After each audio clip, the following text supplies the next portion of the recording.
Farm Bureau insurance agent.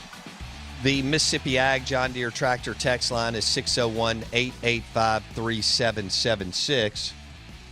And the show is also brought to you by Juniker Jewelry Store in Madison, Highland Colony as you get ready for Valentine's Day. That is the go-to for earrings, bracelets, necklaces, and, of course, wedding and engagement rings at Juniker Jewelry Store, Highland Colony in Madison. We're excited to have a special guest in studio. We've been trying to do this for a while. We welcome in our friend Todd Wade, played at Ole Miss and in the NFL. And we'll say that Todd joins us on the Coors Light guest line. Todd, good morning, buddy. How are you? Good morning, Bo. Great.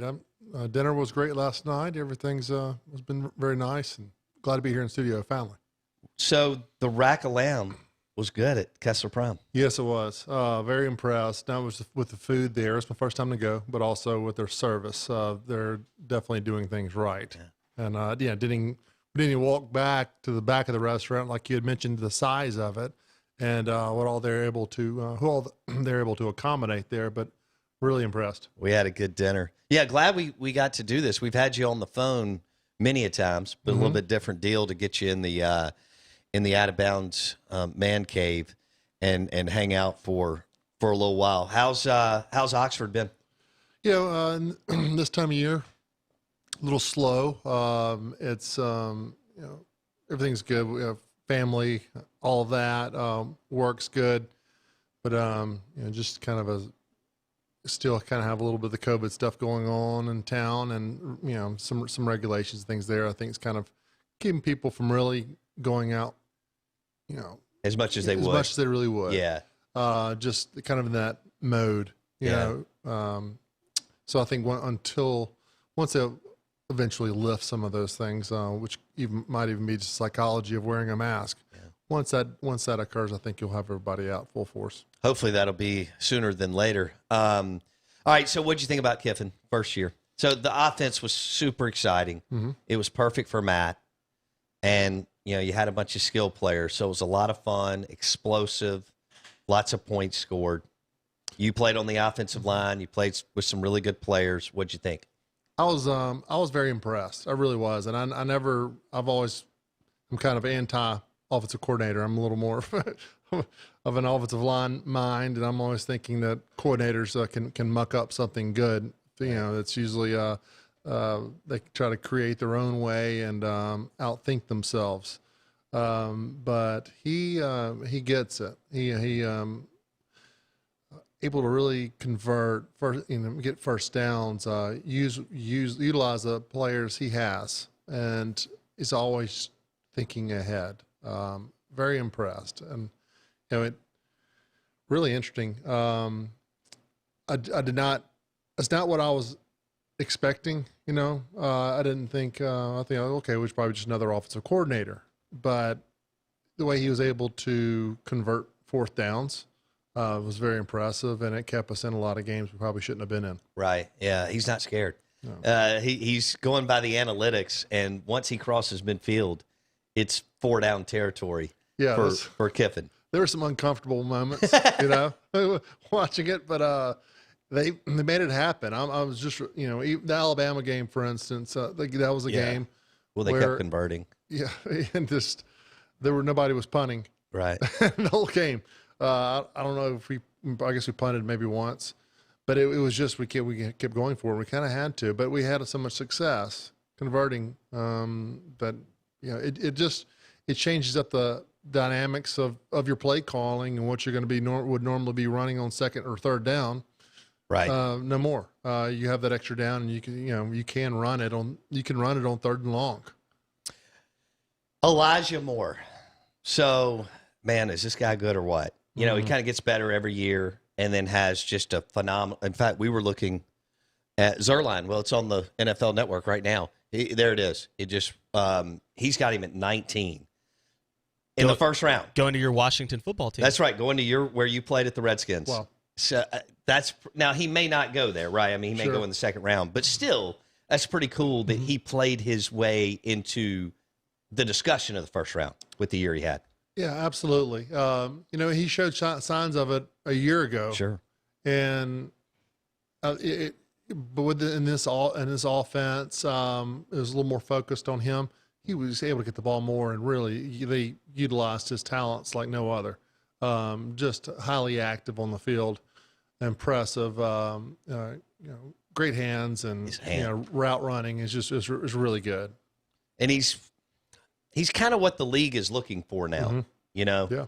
And because we're so pass happy in football, so I would think Blake, worst case scenario, second round. Yeah, I can't imagine how he gets to the third round. Zerline, for our listeners, who's with the NFL Network, has Elijah Moore 19th to the Washington football team. Yeah, which is pretty higher, damn cool. That's higher than we've seen. Dane Brugler with the Athletic Draft Insiders had Elijah in his 7 to 10 in terms of where he ranked in wide receivers. Gotcha. He was either the 7th or 10th, 11th. You could put him anywhere in that number. He wasn't top 5, but he was kind of right in that second 5, right? Which puts you. All you need is one team. One team fall in love with you, and then you're a first rounder. Of course. Oh yeah, one team, or there's one coach. That's it. Just one interview can general managers, and they'll sometimes, if there's a question, they'll lean on a coach for the person they like. Did you? All right, let's go to that. I like that because now we're doing draft day, and we're just coming out of the Senior Bowl and all that. How many interviews did you have in the spring going into the 2000 draft when you were drafted by the Washington football team in the second round eventually? Well, Miami. Yes.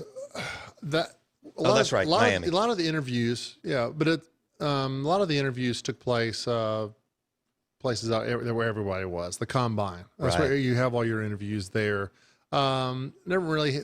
They do more of that now. But I did go to the Dolphins. I traveled down there for I believe it was a night. I don't think it was more than one. And they had a group of us, and some of the players I knew, and it was interesting that out of all people to not go out. Right. I chose not to. I was a smart one there. Right. And didn't they do something where they? Yes, and they were coming trying to knock on everybody's door the next morning to go tour the facility and meet the coaches, and some of them weren't waking up, so they were late getting there. Man, can you imagine? The temptation of going down to Miami Beach does that to some people. And you're at a hotel, right? We're at a hotel in Fort Lauderdale. Okay. One of Wayne Huizinga's Marriott on the beach, which I just saw that just coming out there. I thought I was a king. Did you think? All right. Did you go to the lobby and get a beer that night? Yeah. Oh yeah. I did technically go out, but I was in bed at a decent hour. I had some friends from Fort Lauderdale, one guy from college, okay, that I knew, and a couple of his friends he just wanted me to meet. So he took me to dinner. We might have even gone to a bar for a little bit, but then we But you weren't going out till no 1, 2, 3. No. I was up early. But was there any thought? All right, we're visiting with Todd Wade. He was drafted by the Dolphins in the second round in 2000 out of Ole Miss, signed with Tuberville, and then played for also Cutcliffe at Ole Miss. So did you ever think, hey, they could have people in the lobby? Did that ever cross your mind? It didn't, but you're right. That's something I probably should have thought about. Yeah. But that would actually make sense. But I'm assuming they had more things going on, and this was kind of their big, even though this was their big, bring in the players you're interested in or you know something about. But it wasn't everybody. I don't believe anyone else drafted in that class was on that trip except for me. Oh wow! So it's where everything falls in the draft, where people, you don't just go, well, I met this guy, let's get him. There might be someone better that they didn't bring in or could not bring in. Did they grill you, or would you just call it just kind of a very easygoing conversation / interview, or was it intense? I was probably uptight a little bit. Okay, just, sure. Talking to an NFL coach, and I was always like that, talking to coaches anyway. They had my attention, but we discussed maybe some offense, asked me about college offense, kind of maybe tested me a little bit. We talked about some things, but for the most part, it was just talking about what they liked about me and this, and met at the time, Paul Boudreau was the offensive line coach, and he ended up drafting me. He he mentioned played South Carolina, and he liked what I did against Abraham, their defensive end. He was really good NFL player. That was kind of the key for him. Okay. And What? So did the Dolphins have a first-round pick that year? they did not. Okay, so you were Yes. their first pick in the second round. Correct. They were looking, and it started with Jimmy, and he'd always wanted to do this. And Jimmy Johnson for our listeners.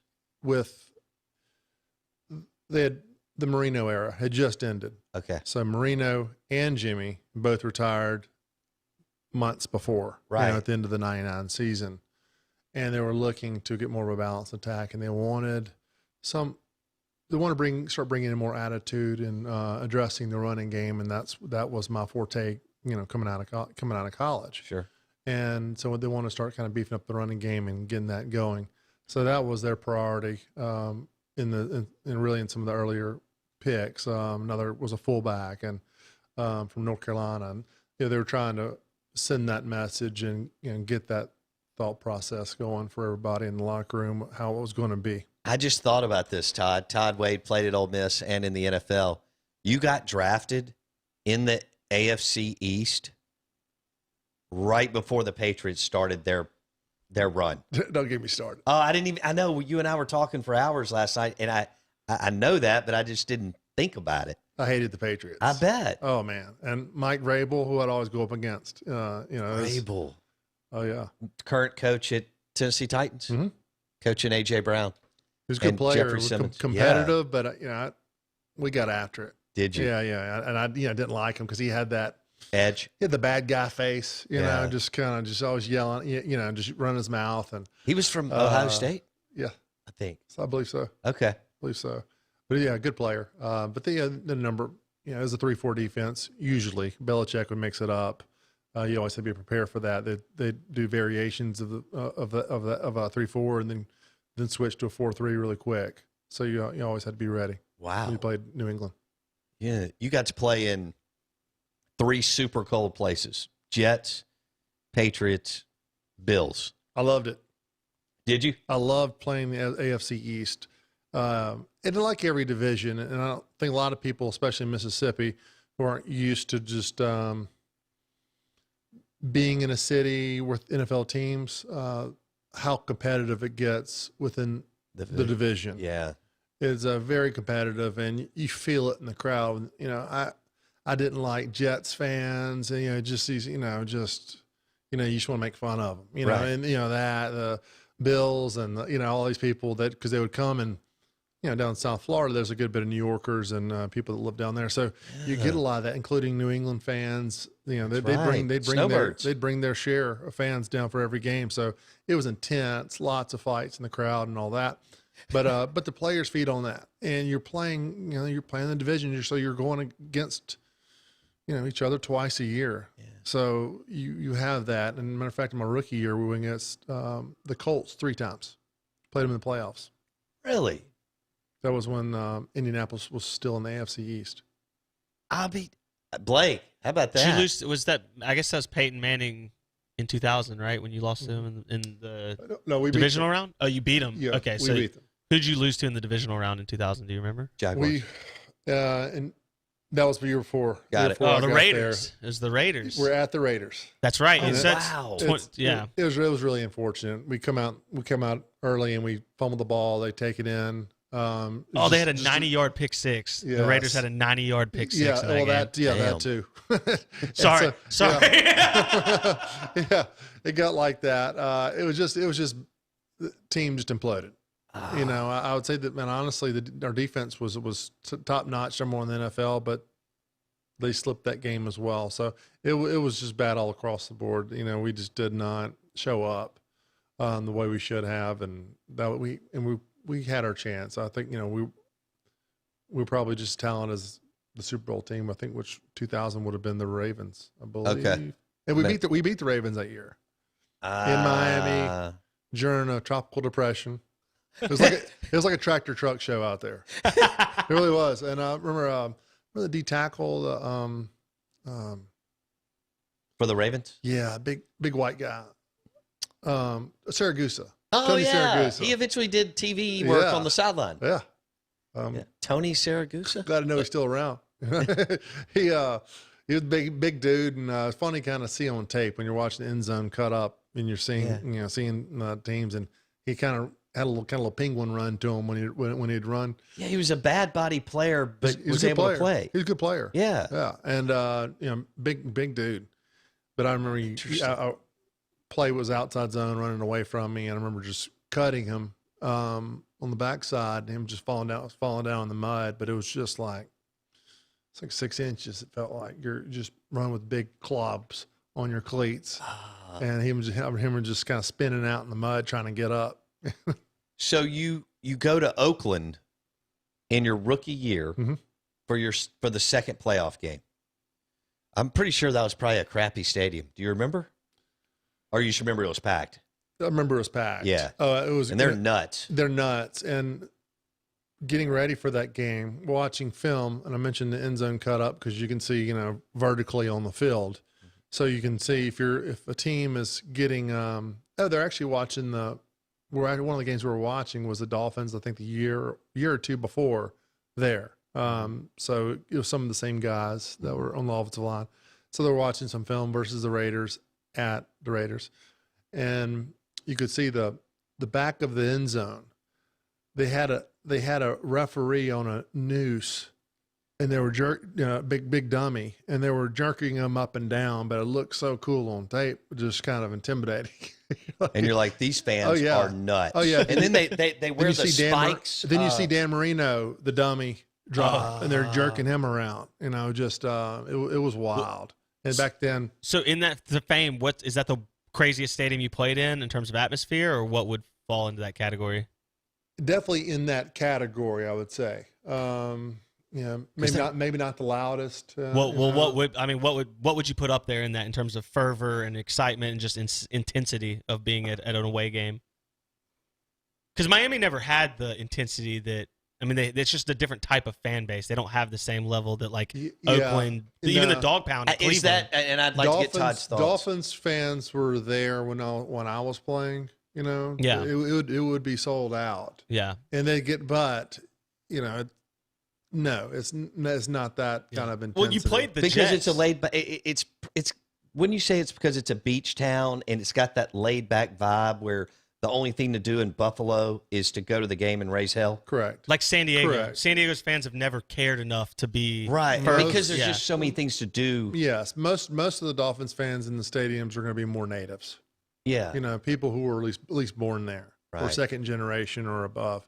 That's just a lot of your international people living. Sure, they're not Russians and Italians, people living in Miami Beach. That's just not their culture. They're just not going to go do that. But they've reached out to that. They've actually added a club into the Miami Stadium to do that, and bringing in models and all those things, and just selling more alcohol and things like that to make more money. But they have done things to kind of reach out and kind of get that community too. But when the winning gets good, though, the Cubans come on board too. Absolutely. Yeah, you can always look at the Marlins games, see what happens when they pick it up. It's it gets pretty wild. There is something to that though, Blake. Yeah. Warm weather and the beach. It's just not as intense as Buffalo, Cincinnati, Cleveland, Green Bay, just because of where they're located. Even the Jets, when they were bad, still had fans that would literally chop their faces off to see them win a game. It was remarkable. Sure. So you saw that, and it's like we talk about with Texas, right? Texas has a good program, but their fans, we're talking college, the fans are different than LSU, Auburn. Sure. It's a different quota of buy-in. Right. I think that's the same thing in the NFL. Yeah, and Kansas City has a little bit of that too. Oh yeah. They have a really good fan base. Always loyal. Always, every time I played there, it was packed, whether they're good or not. So if you can kind of call them which I would say the South Carolina fans, which I think are what I experienced in college, were the best ones in the SEC. Really? They were my senior year. I think they went 0-11. And they still put 80,000 people packed in the stadium, right? Is that so where you you're wouldn't put LSU fans up, like you would say the best fan base you played in front of in college is South Carolina? I do.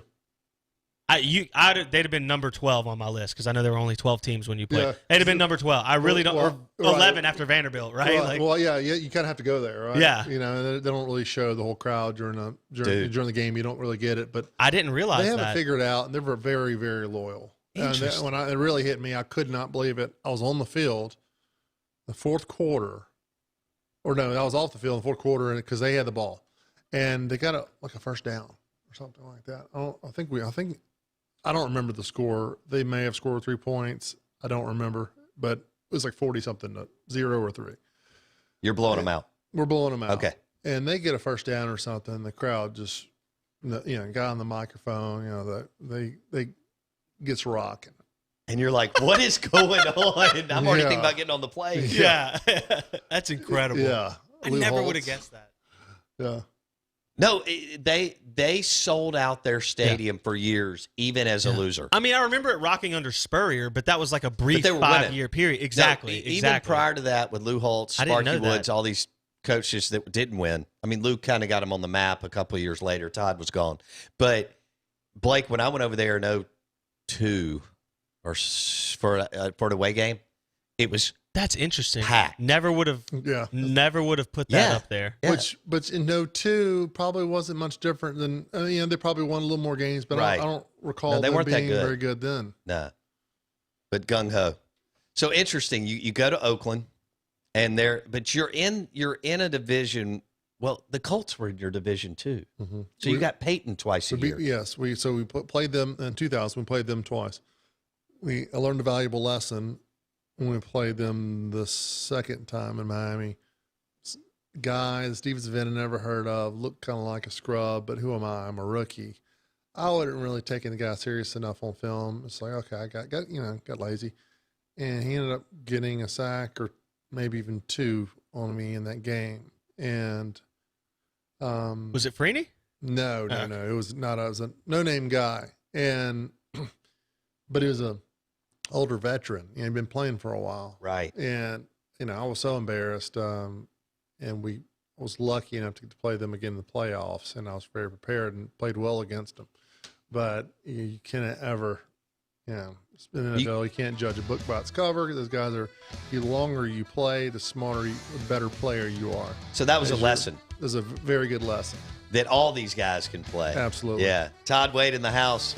You can watch the show on YouTube. Search Out of Bounds Sports. He'll join us this next hour, too. Out of Bounds, 105.9 The Zone. Todd Wade played at Ole Miss and in the NFL. We're excited to have him live in studio.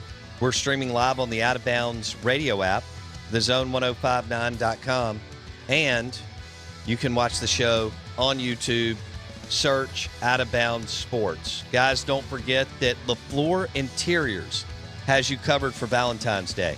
They have grab-and-go floral arrangements for you tomorrow. Grab-and-go floral arrangements for you tomorrow, plus Bloody Marys and beer at LaFleur Interiors in Jackson by Kroger.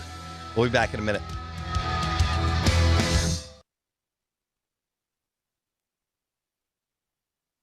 In any industry, businesses come and go, but we've been here in the greater Jackson and Vicksburg areas for almost 25 years. We couldn't do that without a dedicated, friendly staff and without loyal customers who trust us. It's really not that complicated. We take good care of our employees and we take great care of our customers. We think that's a pretty good way to run a business. I'm Nick Fulton, and our business is USA Pawn.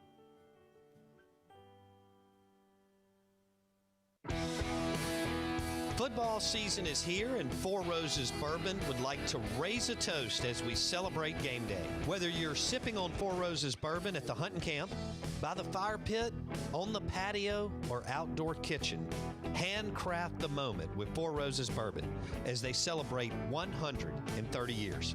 Cheers to Four Roses Bourbon and football season. Be mellow, be responsible.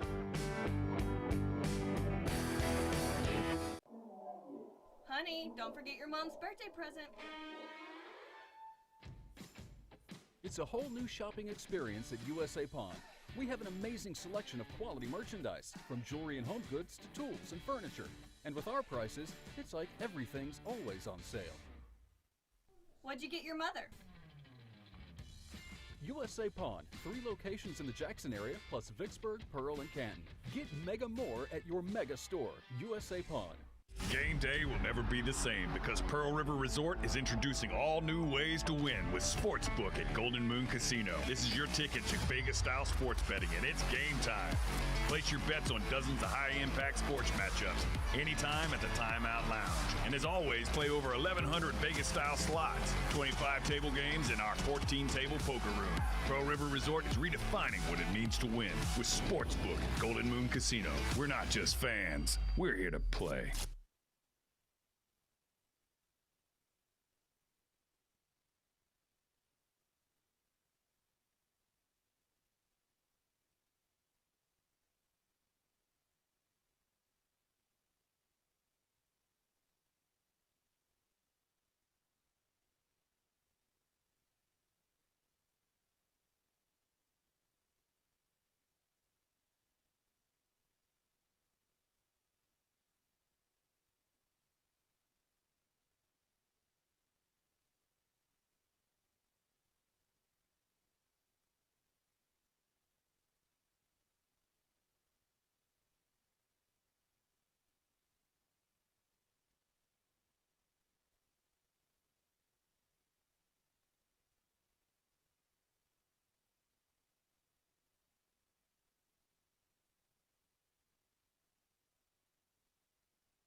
In any industry, businesses come and go, but we've been here in the greater Jackson and Vicksburg areas for almost 25 years. We couldn't do that without a dedicated, friendly staff and without loyal customers, customers who trust us. It's really not that complicated. We take good care of our employees and we take great care of our customers. We think that's a pretty good way to run a business. I'm Nick Fulton, and our business is USA Pawn.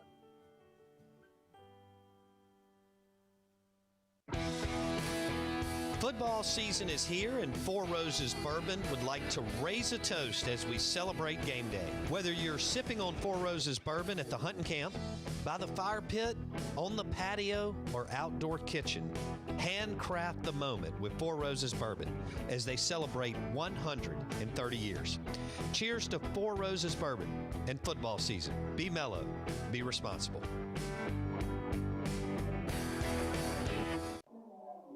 Honey, don't forget your mom's birthday present.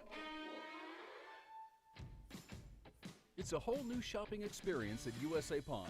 We have an amazing selection of quality merchandise, from jewelry and home goods to tools and furniture. And with our prices, it's like everything's always on sale. What'd you get your mother? USA Pawn, 3 locations in the Jackson area, plus Vicksburg, Pearl, and Canton. Get mega more at your mega store, USA Pawn.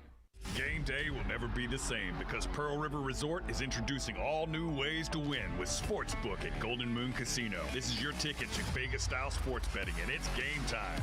Place your bets on dozens of high-impact sports matchups anytime at the Timeout Lounge. And as always, play over 1,100 Vegas-style slots, 25 table games, and our 14-table poker room. Pearl River Resort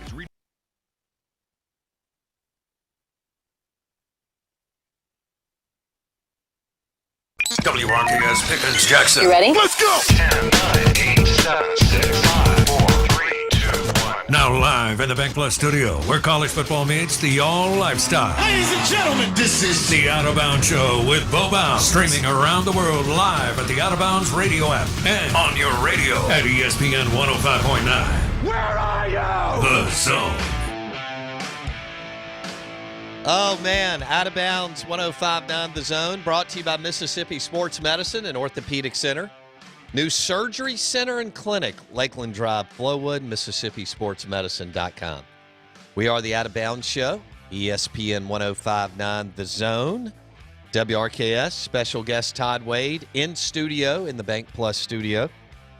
Played at Ole Miss and in the NFL, lives in Oxford. Kind enough to come down and hang out with us a little bit. We broke some bread last night at Kessler Prime, had a great time. And my Uber driver talked her ear off on the way home, my ear off. But very nice lady. But she told me her life story. It was kind of like a country music song for 15 minutes.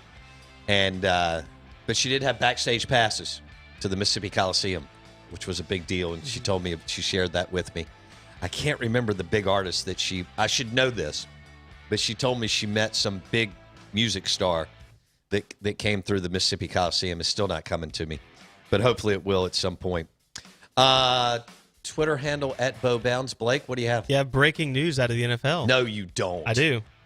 Would you like to hear it? Yeah. Dak Prescott signed for $200 million? I wish. Please. If he doesn't sign with, we're not going down there. All right. It's not what I had to say. J.J. Watt and the Texans mutually agree to release the future Hall of Famer from his contract. J.J. Watt, no longer with Houston, will be an unrestricted free agent immediately. Okay. So he's been there his whole career, right? Whole career. Okay. And he's been a staple of the Houston, just culture piece. No right? question.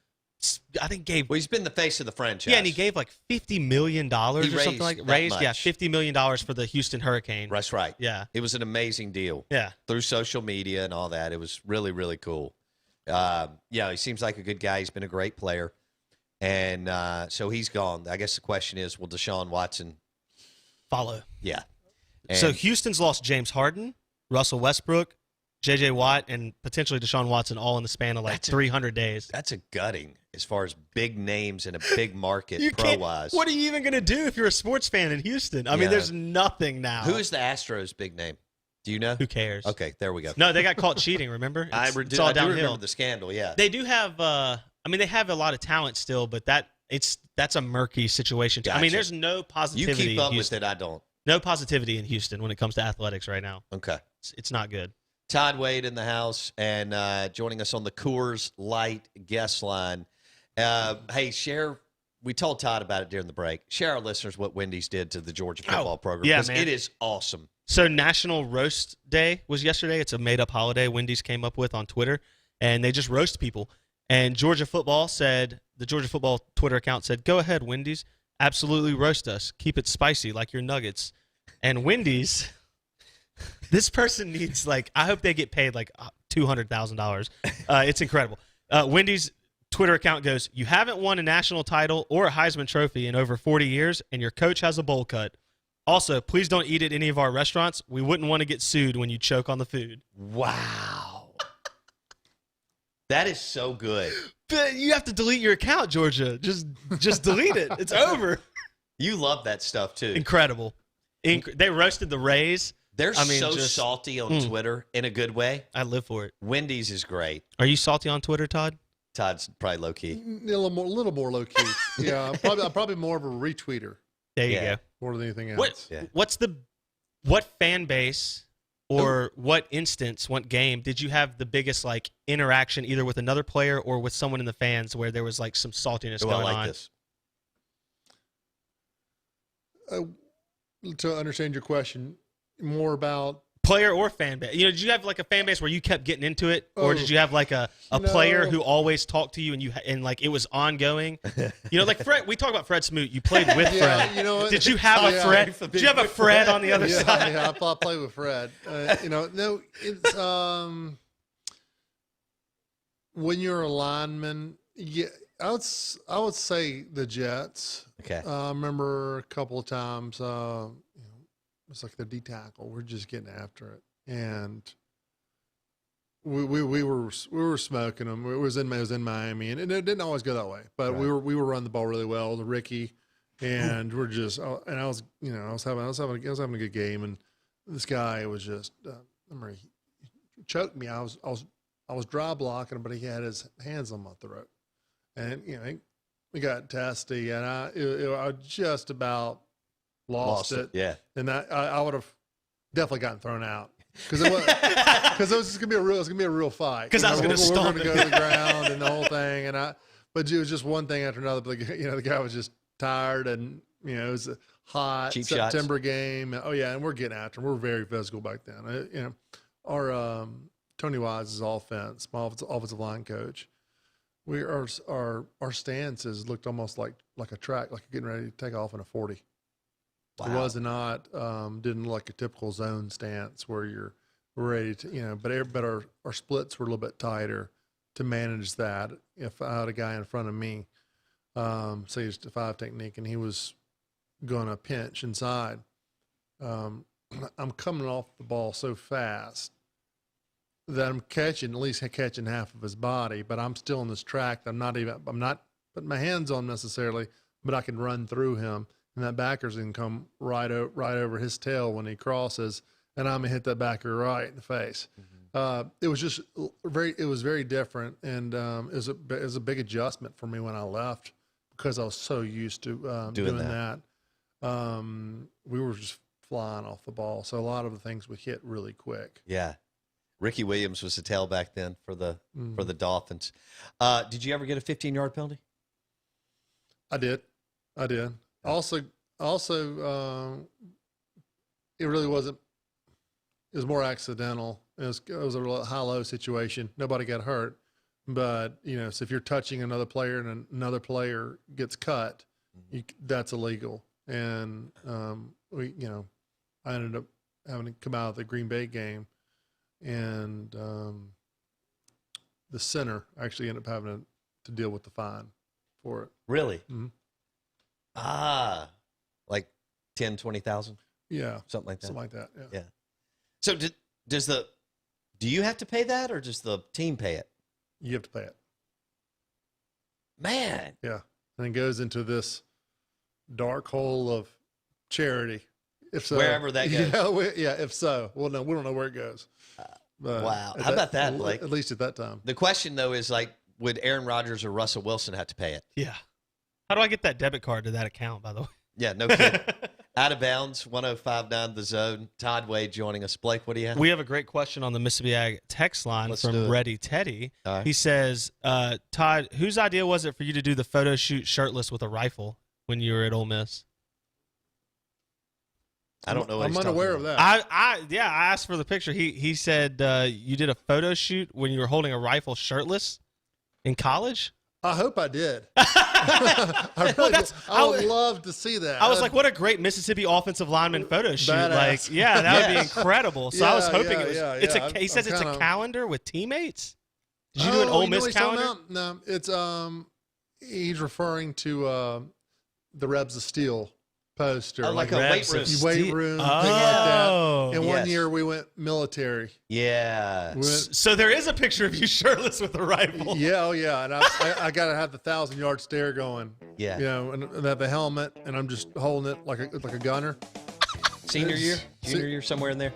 That was my junior year. Okay. The one that's referring That's to. incredible. Ole Miss and Mississippi State used to do posters of the guys. Can we bring that back? That's what we need. It would be cool. And that's what you got signed at the summer extravaganzas. Yeah. When you would go and the kids would go in front of Todd and all the players, and you would want the weightlifting, the strength and conditioning poster. Yes. Especially if you're 8, 9, 10 years old and you want them to sign it. We need a listener to send us a Todd Wade strength and conditioning poster so we can put it up in the studio. We will do that. And Todd has to sign our board over there before we leave. Yeah, my sophomore year, we was like a.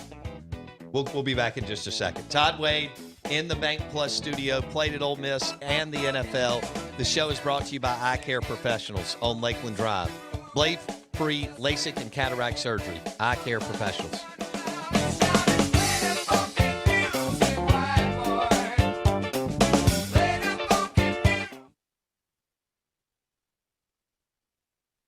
In any industry, businesses come and go, but we've been here in the greater Jackson and Vicksburg areas for almost 25 years. We couldn't do that without a dedicated, friendly staff and without loyal customers who trust us. It's really not that complicated. We take good care of our employees and we take great care of our customers. We think that's a pretty good way to run a business. I'm Nick Fulton, and our business is USA Pawn.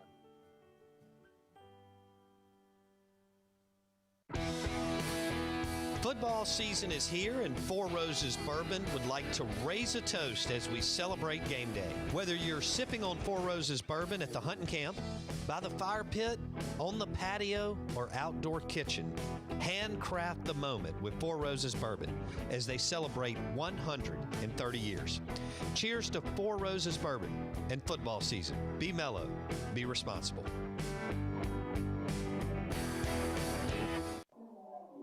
Honey, don't forget your mom's birthday present. It's a whole new shopping experience at USA Pawn. We have an amazing selection of quality merchandise, from jewelry and home goods to tools and furniture. And with our prices, it's like everything's always on sale. What'd you get your mother? USA Pawn, 3 locations in the Jackson area, plus Vicksburg, Pearl, and Canton. Get mega more at your mega store, USA Pawn. Game day will never be the same because Pearl River Resort is introducing all new ways to win with Sportsbook at Golden Moon Casino. This is your ticket to Vegas-style sports betting, and it's game time. Place your bets on dozens of high-impact sports matchups anytime at the Timeout Lounge. And as always, play over 1,100 Vegas-style slots, 25 table games, and our 14-table poker room. Pearl River Resort is redefining what it means to win with Sportsbook at Golden Moon Casino. We're not just fans. We're here to play.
In any industry, businesses come and go, but we've been here in the greater Jackson and Vicksburg areas for almost 25 years. We couldn't do that without a dedicated, friendly staff and without loyal customers who trust us. It's really not that complicated. We take good care of our employees and we take great care of our customers. We think that's a pretty good way to run a business. I'm Nick Fulton, and our business is USA Pawn.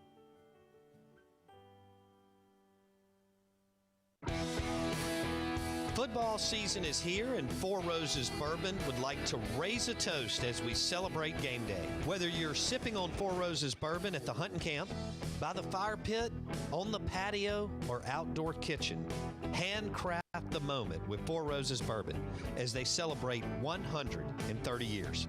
Cheers to Four Roses Bourbon and football season. Be mellow, be responsible.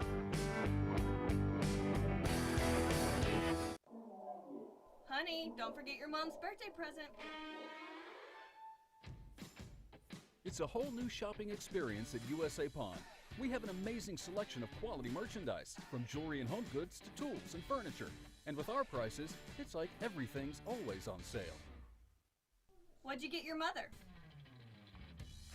USA Pawn, 3 locations in the Jackson area, plus Vicksburg, Pearl, and Canton. Get mega more at your mega store, USA Pawn. Game day will never be the same because Pearl River Resort is introducing all new ways to win with Sportsbook at Golden Moon Casino. This is your ticket to Vegas-style sports.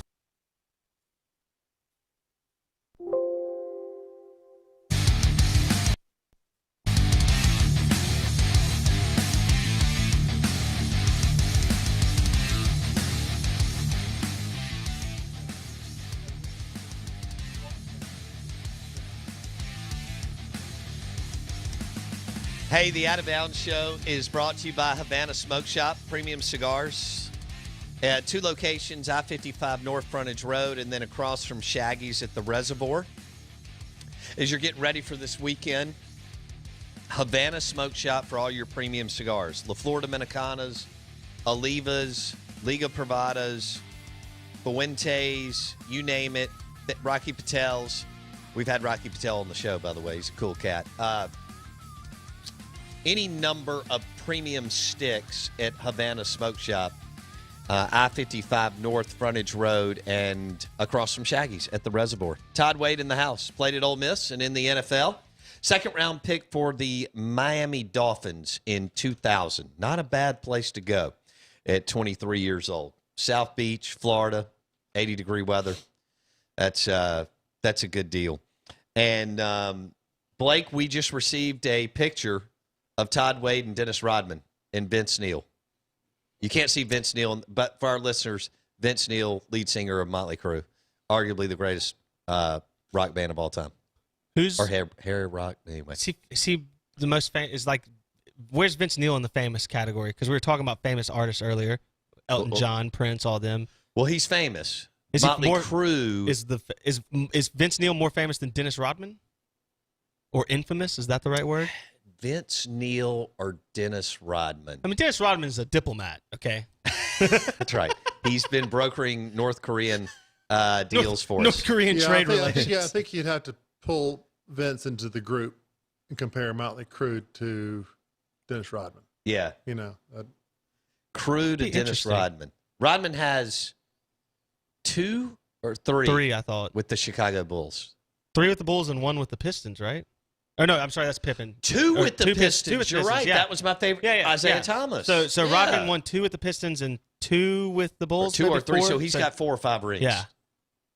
When did you meet Dennis Rodman? 2003. I met Dennis. I was going out to L.A. To do some training for football. Right. Some training with Jackie Slater. And Jackie Slater, he'd obviously been retired for a while, but like a 20-year vet, played forever. Yeah. And Hall of Famer. Yeah, Hall of Famer. And I really wanted to learn about his past set, some things he was doing and what he was teaching to people. It was different, but we worked for about 3 days. And the last day concluded at 12 p.m. And I'm sitting out there like in Anaheim. And really don't have anything to do. And I'm a young buck. Yeah. And I'm single. So I called a buddy of mine I went to college with. His name was Richard King. And he's a well-connected guy out there and kind of knows everybody. His family was in King World Productions, owned Jeopardy and all that stuff. So they knew everybody. Wow. But I called Richie, and he said he would be the first one to jump up and run and pick me up. You know, I'm really good friends with him. And he said he had pneumonia. He's in bed, but he's going to have his buddy Doug text me, tell me where they are, and we'll all meet up and just do something. So Doug called me, met up like the Ritz-Carlton bar, I think, near Newport Beach, somewhere around there. And Dennis was in there, and at the time with his wife and with Doug. So it was the 3 of them. I met with them, hung out. I was like, okay, this is with Dennis Rodman, and Dennis Rodman was bigger then than he is now. Sure. As he wasn't far removed from the Bulls. Right. Not far at all. And we ended up, he had an idea, and kind of how he talks. He's like, oh, we'll go down to my bar. I have a bar down the street. And so we go, and he is on a moped. And his was on a moped. And two separate mopeds? 2 separate mopeds, and we follow them down there. Legendary. And we get there around 4 in the afternoon, and kind of a little before sunset, 5 o'clock. And it was beautiful marina and everything going out there. And they kept telling me, "Hey, get ready! It's gonna be on tonight. You have all these girls are gonna be coming in there. It's just gonna be a hopping place. Nobody was in there yet." Right. But Dennis at that time was just feeding me like these cold shots of vodka. And, I wasn't going to say no. And, Right. But I had to fly out the next morning. And I was too bullheaded to change my flight. I can't imagine doing that now. I'd Right. change flight in a second. Sure. I don't know, maybe I was cheap or I felt like I really didn't have to be anywhere. But I was flying back. In other words, you could have stayed another day. I was flying back to Jackson. Okay. I was flying back to Jackson, but it wasn't, I didn't have to be at a certain time. And the night gets going and I'm telling you, he kept drinking, and he was drinking. He wasn't like he was pouring out and trying to get me, Right. bombed or anything. He kept going in his vodka and his cold shots. And then all of a sudden he's, asked, people start coming in and he's like, "You hungry? You want a lobster? You want he's like, "You want an effing lobster?" He's like, "I'll go get you one." That's the most Dennis Rodman thing I've ever heard. Yeah, so I'm sitting up at the bar. Okay. He brings a big lobster and sticks it on a plate. He's like, "Eat." So we doing this, and then I'm behind the bar, bartending, and Mississippi State guy, Brad Ainsworth, Yeah. is the most random thing. He walks in. What? He's there. I know think that guy. He's from the Delta. Yes, Indianola. I think he was there on business. Okay. So he can vouch for this. I'm sitting there behind the bar, and and I'm with Dennis. I have a picture of it, and he walks in. I'm like, "Brad, what are you doing?" Anyway, he's like, "What are you doing? Like, what's going on?" And I go, "I don't know." I'm drinking vodka and eating lobster with Dennis Rodman. Yeah, I'm serving people, and the bar's just rocking. And we ended up talking and having a good time. But then Dennis and I were kind of hanging out in the middle of the thing. I think I was dancing with somebody, and Dennis comes up and starts kind of messing with me, kind of starts sizing me up because he's getting a little maybe aggressive or just kind of messing around. He kind of did it, and I just I tackled him over the couch. You tackled Dennis Rodman? Yeah. We kind of started roughhousing in his bar, and it was pretty wild. And he started laughing then, because he knew I was serious. I was like, "Hey, there's enough. I can handle. I'm an offensive lineman, I'm you bigger dumb than you. idiot. Well, Yeah. at this time, Todd's I also understand leverage. How big were you? at this time. 6'8", 315. Good lord. And he wasn't fat. No fat. in No, him. I know. I mean, he's not fat Hell, now, I know. but like Hell, he still looks like he's 6'8", 315. And Rodman weighs what, 240? At least 315. Between 315 and 320. That's kind of my good, Yeah. my solid weight. Rodman's, he's about my height. Yeah. We're almost the same height. But anyway, we had fun, and this kind of night was kind of a blur, at that point, and next thing I know, I'm waking up in a room, and it was not a hotel room. I was like, how do I need to get to the restroom, Right. and couldn't find any doorknobs. I'm like, am I kidnapped? What's going on? What's going on? I Dennis Rodman finally just- I get out, and I walk down in the den, and I realize I'm on the Pacific. I'm on the beach, and I'm in Dennis Rodman's house. He's there playing pool. I mean, tells you. I mean, I had consumed a lot, Right. and most people that know me know I can go if needed. Sure. Man, Dennis was just A machine. playing pool. 5 in the morning. He had not gone to bed. All right, there's one more part of this story that's amazing that we've got to hit on the other side. Todd Wade's in the house, played at Ole Miss and in the NFL. You can watch the show on YouTube. Search Out of Bounds Sports. I cannot believe Brad Ainsworth walked into this bar randomly because I know Brad, and he's my age, a little bit younger than Todd. Walks in a bar this guy from the Mississippi Delta walks into a bar in Laguna Beach, Newport, when Todd's there with Dennis Rodman. This is insane. Live in the Bank Plus studio. More on the way.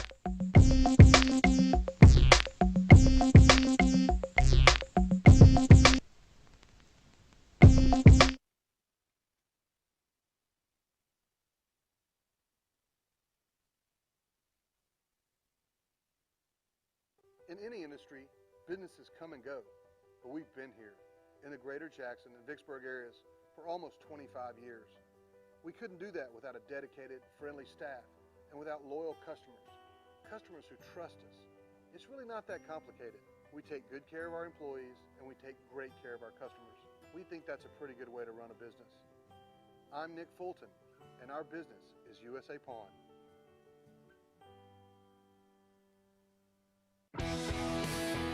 Football season is here, and Four Roses Bourbon would like to raise a toast as we celebrate game day. Whether you're sipping on Four Roses Bourbon at the hunting camp, by the fire pit, on the patio, or outdoor kitchen, handcraft the moment with Four Roses Bourbon as they celebrate 130 years. Cheers to Four Roses Bourbon and football season. Be mellow, be responsible.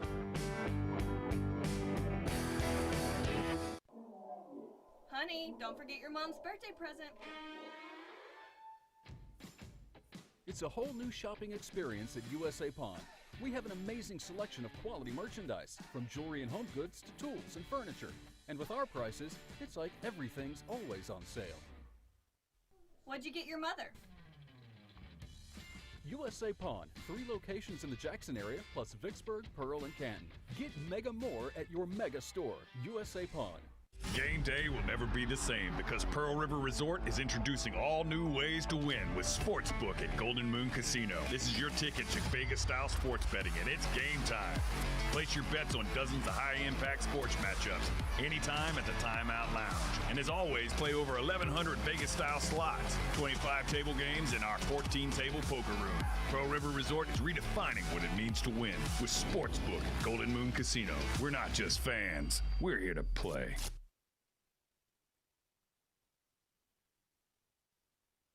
In any industry, businesses come and go, but we've been here in the greater Jackson and Vicksburg areas for almost 25 years. We couldn't do that without a dedicated, friendly staff and without loyal customers, customers who trust us. It's really not that complicated. We take good care of our employees and we take great care of our customers. We think that's a pretty good way to run a business. I'm Nick Fulton, and our business is USA Pawn.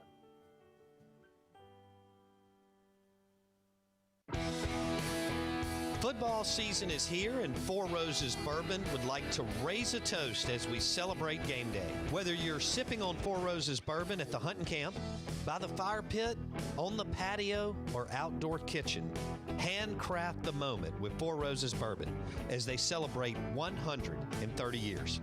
Cheers to Four Roses Bourbon and football season. Be mellow, be responsible.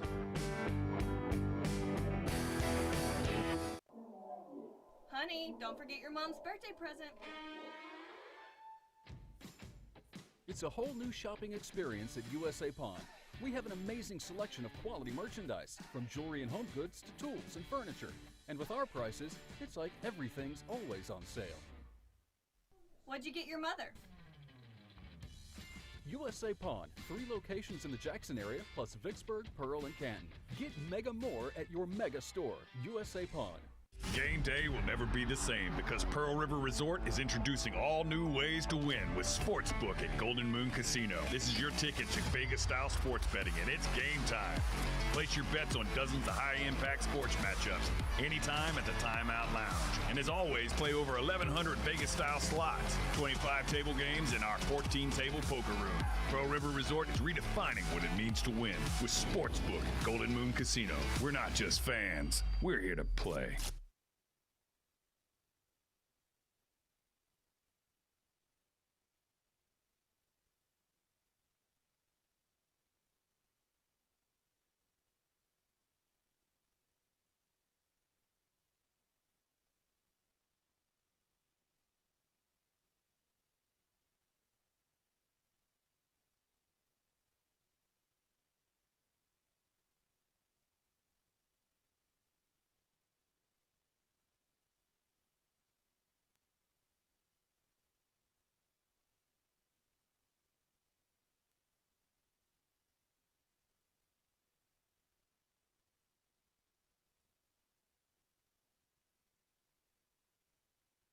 Is this thing working? Give me some sound over here. Yeah. The Out of Bounds Show is powered by the award-winning golf courses at Dancing Rabbit Golf Club in Philadelphia, Mississippi.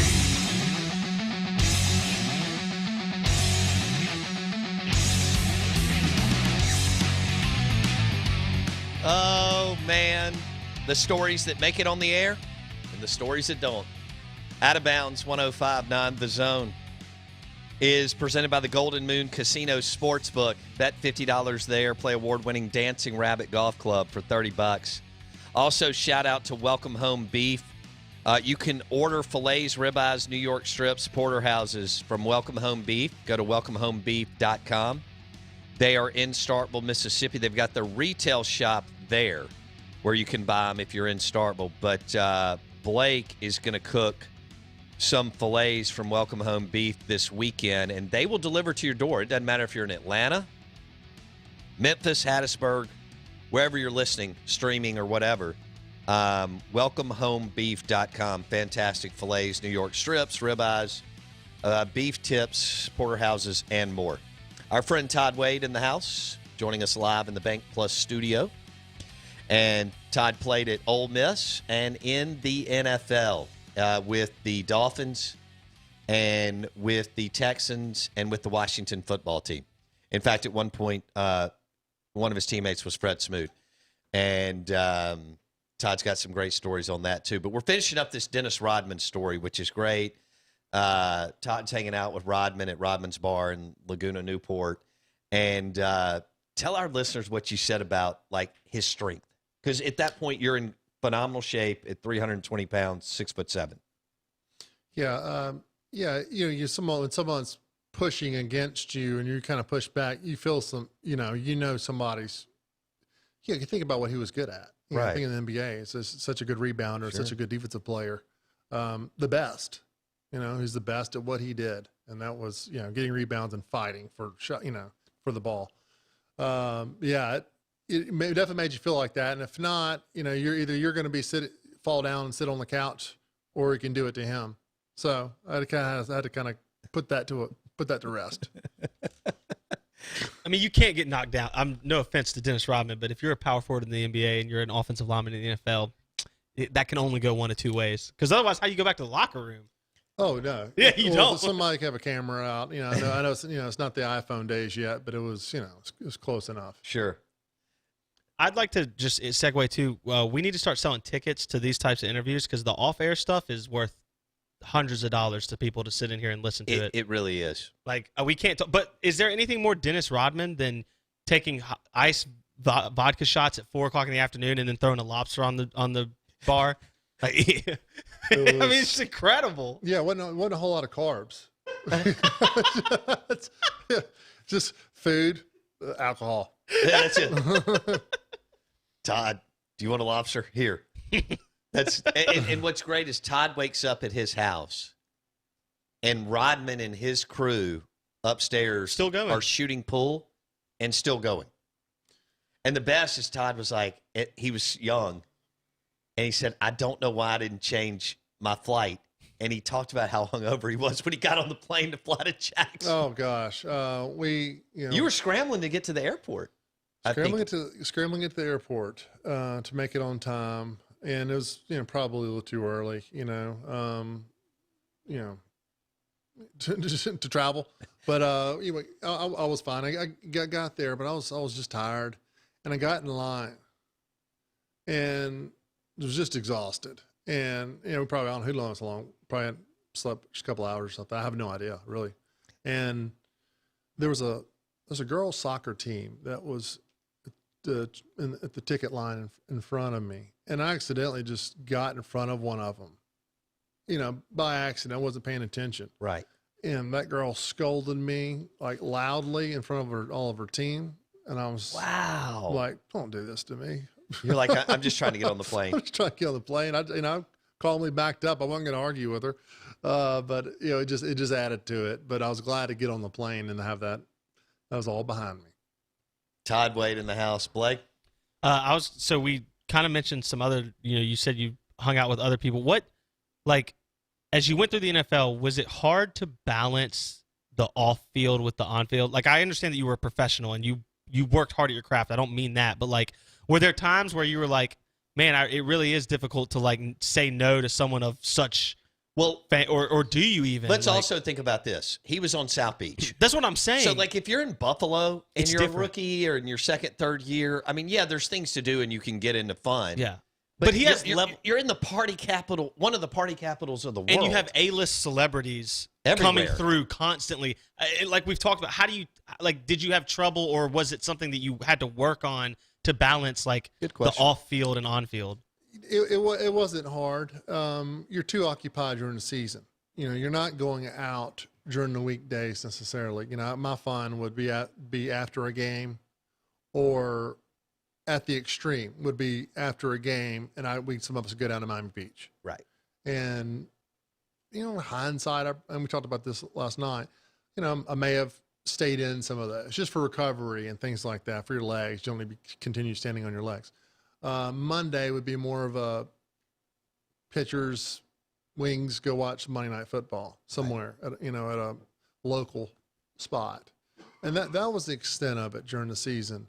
It was, and it was, then we would also, after a game, like say we flew to New England and we came back, whether we won the game or lost the game, we started in up like, this is very random. And when we got to our cars from the airport, they'd be like, we'd pass by this gas station, and some of the guys would pull over and just kind of have beers in the parking lot like we're in high school. Right. And we ended up having almost the whole team sitting there just with cars parked. I bet nobody had any idea that there's driving by. That was the Dolphins team just hanging out in an Exxon parking lot. That's wild.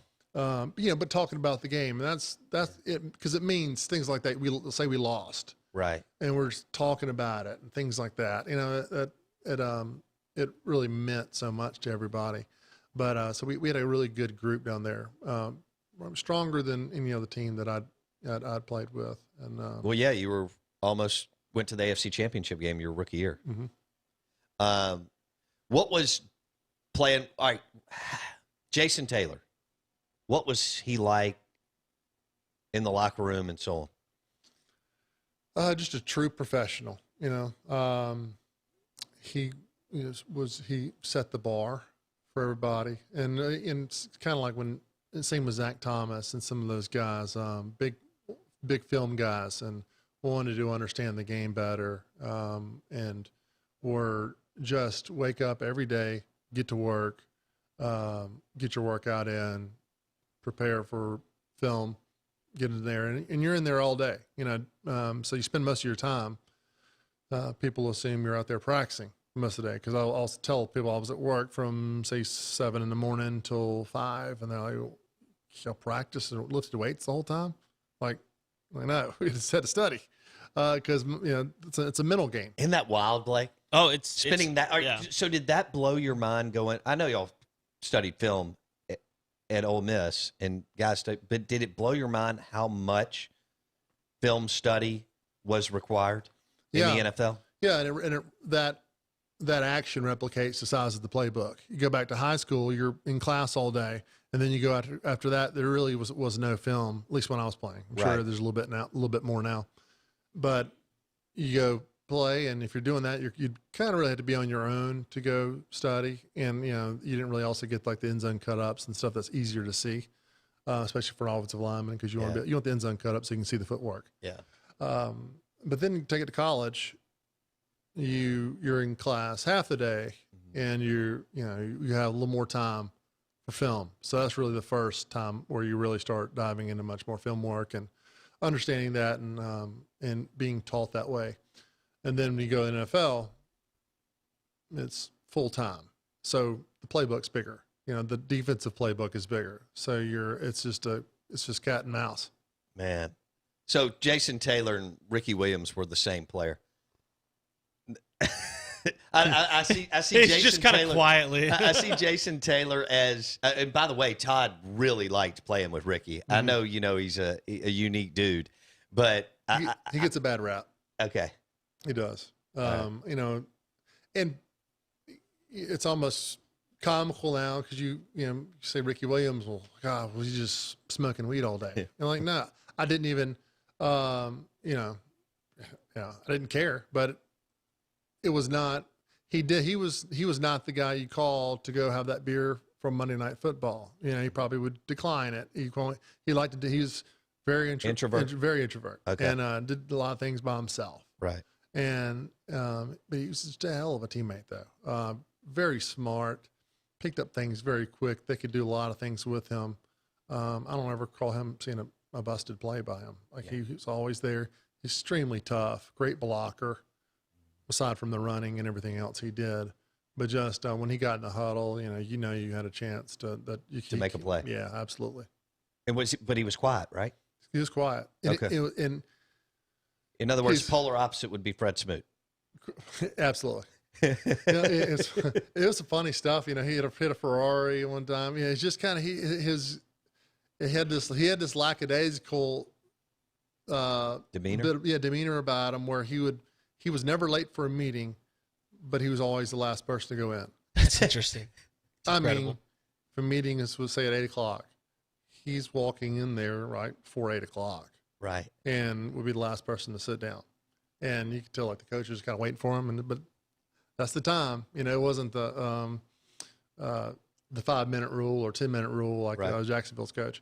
But the Coughlin's a rule. Right. But, one day we have these torrential downpours down there in the afternoons. And he left his Ferrari convertible open. And it flooded it up to the doors. But like a 300,000. I don't think he cared. That was just a deal. He would also like being in the huddle with him before a play. His chin strap would be off. That would be a nightmare for me because I'd be panicking trying to get it on because my nightmare would be like the ball's about to snap and you don't even have your helmet on. And that was the day back then you could also take your helmet off. If you're adjusting or something like that. Now you can't. You get a penalty. But then you could see him on film watching the game. Like he'd have his hands up by his helmet, like clicking the helmet, getting the chin strap on, and right before the ball snapped, he'd get the final snap. And then he'd rip off an 8-yard run. 100%. Legend. Todd Wade joining us on the Out of Bounds show, Blake. Yeah, so we shared this story earlier that John Lynch shared with Rich Eisen, basically about how they go to Tony Dungy, John Lynch and Derek Brooks, and they say, hey, Warren Sapp's acting up. You need to bench him. And Tony Dungy's like, y'all are great players. We can win without you. We can't win without Warren Sapp. And so he's like, go fix it. He was like, go make it right because Warren's playing, so you got to get it figured out. Did you have, A, which role were you? Were you the John Lynch or the Warren Sapp? I know. But B, was there someone in the locker room who you ever had to have that kind of like, hey, bro, we're here to win games, not, be on South Beach or something like that? Yeah, not for me. That was never a problem for me. I was doing my job, and I mentioned earlier in the show that there's things that I think any athlete would come say, oh, I could have done this better, or I could have done this, or I could have changed this workout routine into this and focus more on this part. And, there's a lot of woulda, coulda, shoulda. And some of that could have been that, may have never even consumed alcohol during the whole season. Tom Brady. Yeah. I mean, avocado shakes. Yeah. Who, by the way, was drafted 4 rounds after Todd and yet is still playing. Todd mentioned that throw last that out night. there, yeah. It was one of the first things when we sat down at Kessler Prime. He's a year younger than you, and he's still playing football. He was like, I remember seeing him at the combine and kind of was like, and had I got drafted by New England, I could have 3 Super Bowl rings. Yeah, because those first 3, boom, they ripped them them off pretty quick. 3 and 4 seasons. Yeah. Last back-to-back Super Bowl champion was Tom Brady, and that's a life changer too. What comes with that, for marketing and everything else. What do you go into that? What do you mean? Like, even for you as and I don't mean that, but like we talk about this, quarterbacks are quarterbacks, O-linemen are O-linemen, but how would it affect you as an O-lineman? Your life, you're a Super Bowl champion. Yeah. And you carry that with you, not just in spirit, but promotion. There's things that go with that, opening doors. Yes, business. People, they get a lot out of it, especially the ones that stay in the same city that they're playing in. Think about that, Blake. Those guys that just won. I mean, that was Tom's 7th, but for all the Tampa Bay Buccaneers, that it was their first one. I agree with Todd. They don't know it yet because a lot of them are 24, 25, 27 years old. But it opens door. I mean, it's with you for the rest of your life, and you're always brought back. And a big part of the Tampa Bay iconic lore and all that, and it's just. It's incredible. Same thing with Well, anyway, go ahead. So when you saw Tom Brady doing what he did while you were at Miami, and then obviously you still saw a little bit of it when you were in the league at Houston and Washington, although you didn't have to face him the same way. Did you ever see him playing this long? And B, did you see him being quote unquote the GOAT when he started winning early? No, I didn't believe it. I mean, I even bet my neighbor. Why? I said they're not going to the Super Bowl. Why? Because I thought it was impossible. Because the way we attacked them, even though like we've lost a game to them, I was like, we always should have won, kind of. But they won. They always found a way to win. Even if we overpowered them and ran the ball all over them, they found a way to win. And it took me, I swear I had that mentality for at least a few years. Like, then I kind of gave up. It's like, don't ever bet against them. That Belichick team's with Brady. They're always going to find a way to win. They have that formula, you know. It's incredible. Starting with their defense. Yeah, but now it's Brady. And now it's else. Brady leading the way in the last few. Todd's right. The first out of the gate, they won on defense. 100%.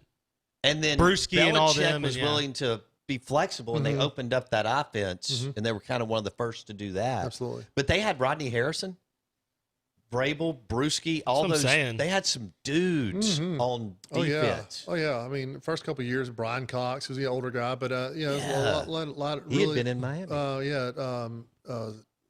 Blanking out his name, not Ted. It's not Ted Williams, but it's Ted Johnson, Todd Johnson. Yeah, some good in that 3-4 defense. Those are two inside linebackers. Then they had Vrabel and a lot of other people. Is Belichick the best coach in the NFL? I think so. Despite what you saw from this season? Yes. I think people were waiting. I mean, they just don't have the team, you know. And Brady's obviously losing someone like Brady too, just mentally what that can do to a team as well. He's been there for that long. And then you have your replacement and you bring in a free agent, expect things just to keep rolling. That's doesn't work that way. The Out of Bounds Show, 105.9 The Zone, ESPN. Todd Wade joining us. Played at Ole Miss and in the NFL, drafted by the Dolphins, then with the Texans, and then with the Washington football team. So you, how much time do we have? We got about a few 6. minutes. Yeah. I want to get into Tuberville. So you signed with Tuberville out of prep. And did y'all have time? He leaves after the 98 season, which is your junior year. Did y'all have time to cultivate a relationship? What was that like? No relationship there. And we didn't have one when I was playing for him. Okay. It was very business. And he was CEO-ish, right? Very CEO-ish. He ran the team from an executive level, and all the assistants did the dirty work. Who was your O-line coach under Tuberville? Hugh Nall. I knew that. Hugh was just at Cincinnati. And no, Kentucky. Yeah. He's been coaching forever. Anyway, go ahead. Yeah, he's it was tough. I mean, freshman year, I just didn't know if I even liked it anymore. You know, it was gotten to a point where it wasn't fun. It was brutal. He was trying to figure out who was going to stay around. Oh yeah, I mean, and y'all I were under separated my probation. shoulder in practice and kept practicing. Couldn't lift my arm, and they thought it was acceptable. You know, I was doing a one-on-one pass rush drill with my arms hanging, and I'm blocking with one hand. Jeez. Any reasonable-minded, person would have said, "Hey, come on out. This is stupid." Spring training, but it was an AC joint. It was AC joint, so it wasn't a complete. Sounds painful. But it was. It was. So you played with Matt Luke. I did. Yeah. When are you going to be? We came in together. When are you going to be the Rebels head coach? So Matt was tough as nails too, right? I mean, tough kid from the coast, and y'all ended up putting that thing together and putting it back on the map in '97 with the big Egg Bowl win and bowl win, and then the next year y'all went to a bowl game again. And so then your second offensive line coach was John Latina. Correct. Under Cutcliffe. Yes. Y'all did cultivate a relationship. Yes. Okay. Yes. It was refreshing to me with Latina. All he had to do was we all knew how to work hard. Right. And we all had different personalities. And I wasn't a guy that needed to be kicked in the ass to go work hard. I just needed someone to tell me what to do, just offer encouragement. And it was on. You know, it was just a big lot was lifted off my shoulders, and I felt I was able to think, you know, and play. And so I really, really appreciated Coach Tina and what he brought to our offense and what he brought to me personally. That 99 team. Okay, so that team was loaded with NFL players. Mm-hmm. Offense or defensive side of the football, doesn't matter. Who was the most talented player on that team, pound for pound? So you had Burgess, you, Deuce. Was Metcalf already gone? No, he's Metcalf's younger than me, and he got redshirted, medical, I believe, because his ankle, lower ankle injury, and so he ended up finishing 2 years behind me. Oh, okay. I didn't realize that. Mm-hmm. Who was the most talented player on that 99 team, regardless of position? You know, I'd say if Ole Miss people are listening to this, they probably agree and say it's probably Seneca Taylor. That guy was a freaky athlete. Yeah, and tore his knee like on a drain or something on the practice field. Oh, man. Yeah, came back, but never the same. Never the same. Blake, this guy was a two-sport. He was an absolute star in high school and played safety, Todd? Mm-hmm. Played safety. And also played a little or return. Yeah, he could return. We played Arkansas. They decided to put him as a receiver. One game, first play of the game, took it to the house. And this dude, and that was coming back from injury. You couldn't come back quite the way. You just weren't quite there on the automatic. If you tore your ACL, you came back. And he wasn't a senior. He was young then, so he wasn't a senior. What if there's one game you remember for good or bad reason from your time at Ole Miss? What stands out as that one game? Everybody. We discussed this last night. Games that bothered me the most, but also bothered me the most, but also I think just as an offensive lineman. So I'm thinking, production and how I played and how guys on the offensive line played. Georgia, my senior year really bothers me to this day. Mississippi State game bothers me to this day. Georgia, my senior year, probably had the best game of my senior year. And was that in Athens or Oxford? In Oxford. Okay. It was a night game, and the game started out, I was a captain, go out there with Amiga Spearman, and you had Richard Seymour and Quincy Carter were their captains, and they come out. Oh. We got 30 seconds. Okay, well, you kind of know later while Quincy got kicked out of the league, and it made sense how he acted at the coin toss. Gotcha. They're extremely erratic. Okay. Dog cussing us. Like, wow, oh my God, you really before the game, you really hate us. I mean, and the referee's like, I'm flipping this coin, I'm get out of here. It was because then we all started jawing, and Seymour, and from there on, when I played against New England with Seymour, it was always was there, no joke. Like, I didn't like him, and he didn't. He would try to seek me out and try to blindside me on the field. That's no joke. Todd Wade, thanks for coming in, buddy. We appreciate it. Y'all have a good weekend. We'll see you Monday. Todd Wade on the Out of Bounds Show. Hit Apple Podcasts and search the Out of Bounds Show. Apple Podcasts, search